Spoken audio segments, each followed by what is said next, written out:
Herzlich willkommen zum zweiten Teil der Videoreihe über somatische Marker. Im ersten Video ging es darum, was somatische Marker sind und wie sie dein Körpergedächtnis formen und deine Entscheidungen steuern.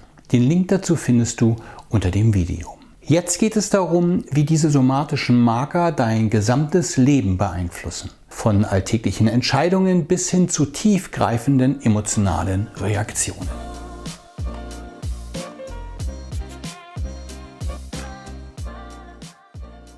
Somatische Marker manifestieren sich durch unterschiedlich starke Körperreaktionen. Hast du jemals bemerkt, dass ein bestimmter Reiz bei dir nur eine leichte Gänsehaut auslöst, während ein anderer zu massivem Unwohlsein führt? Diese unterschiedlichen Reaktionen hängen unter anderem von der Intensität der emotionalen Erregung während des Erlebens der ursprünglichen Situation ab. Die somatische Markierung, also die emotionale Bewertung durch deinen Körper, hängt stark von deinem emotionalen Zustand zu dem Zeitpunkt ab, als du die Erfahrung gemacht hast. Wenn du eine neue Erfahrung machst, legt dein Körper einen somatischen Marker an, der diese Erfahrung emotional markiert und bewertet.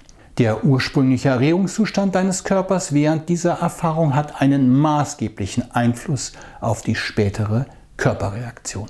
Stell dir vor, du erlebst eine stressige Prüfung.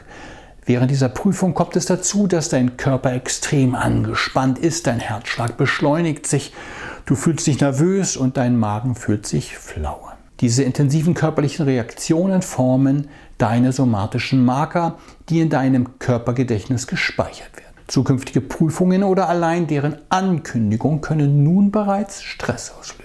Ein entscheidender Punkt ist, wie diese Erfahrungen in dein Gedächtnis integriert sind und werden. Während du schläfst und insbesondere während des REM-Schlafs werden erlebte Erfahrungen nicht nur emotional bewertet, sondern auch in dein kognitives Gedächtnis integriert. Das bedeutet, dass die emotionalen und kognitiven Aspekte deiner Erfahrungen miteinander verknüpft werden. Dadurch stehen dir sowohl emotionale als auch mentale Ressourcen zur Verfügung, um auf ähnliche Situationen in der Zukunft zu reagieren. Wenn du dich beispielsweise in einer bekannten Situation wiederfindest, auch wenn dies unbewusst geschieht, erhältst du blitzschnell vom relevanten somatischen Marker eine emotionale Bewertung. Diese emotionale Rückmeldung unterstützt dich dabei, die Situation mithilfe deiner kognitiven Fähigkeiten weiter zu verarbeiten. Du kannst so die vom somatischen Marker initiierte Reaktion ausbremsen und eine bewusste Handlung ausführen. Dies bedeutet, dass Reflexe überdacht werden können und neue absichtliche Verhaltensstrategien entstehen.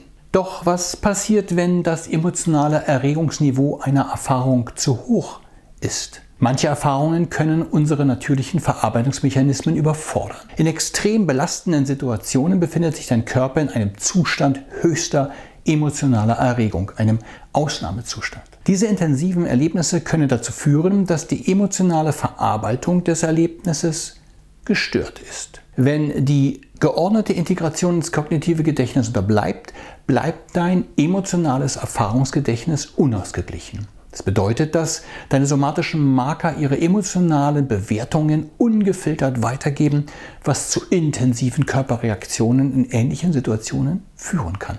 Diese unkontrollierten Reaktionen sind evolutionär bedingt und sollen dich vor potenziellen Gefahren warnen.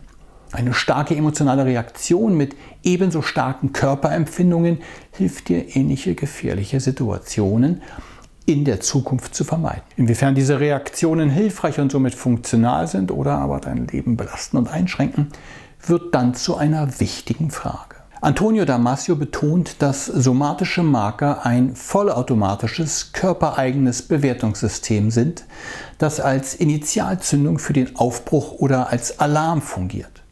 Sie sind essentiell für dein Überleben, da sie dir helfen, schnell auf gefährliche oder stressige Situationen zu reagieren. Dennoch kann es entscheidend für dein Wohlbefinden und deine Handlungsfähigkeit sein, ein Gleichgewicht zu finden, damit diese Marker nicht übermäßig stark werden und dein tägliches Leben negativ beeinflussen. Hier kommt EMDR ins Spiel. EMDR steht für Eye Movement Desensitization and Reprocessing und ist eine Therapiemethode ursprünglich zur Behandlung von Traumata. Auch im Coaching und Selbstcoaching wird EMDR wirksam eingesetzt, um mentale und emotionale Blockaden zu lösen, die nicht krankhafter Natur sind. EMDR hilft, überbordende Emotionen zu besänftigen und lose, unverarbeitete Erinnerungsfragmente geordnet und nachhaltig in deinem Gehirn zu integrieren. Interessant ist die Beobachtung, dass EMDR den natürlichen REM-Schlaf fördert. REM steht hier für Rapid Eye Movement, auf Deutsch schnelle Augenbewegungen, das prägnante Merkmal der REM-Schlafphase und von EMDR. Der REM-Schlaf soll für einen großen Anteil der vollständigen Verarbeitung negativer Erlebnisse während des Schlafs verantwortlich sein. Und je besser der Schlaf, desto erfolgreicher die Informationsverarbeitung und Integration im Gehirn. Das Resultat kennt wohl jeder von uns. Man wacht einfach ausgeruht und voller Tatendrang auf. Übrigens, der Konsum von Alkohol oder anderer Drogen wirkt sich negativ auf einen gesunden Schlaf aus und führt in der Regel zu einem komatösen Drogenschlaf ohne REM-Schlafphase. Ein bedeutendes Beispiel für die Wirksamkeit von EMDR ist die Forschung des Schlafforschers Robert Stickgold. Im Jahr 2002 untersuchte er Vietnamkriegsveteranen, die häufig ihre schrecklichen Kriegserlebnisse in Albträumen wiedererlebten. Während sie schliefen, konnte Stickgold keine REM-Schlafphasen nachweisen. Nach einer erfolgreichen EMDR-Behandlung erlebten die betroffenen Veteranen wieder ungestörte und erholsame REM-Schlafphasen.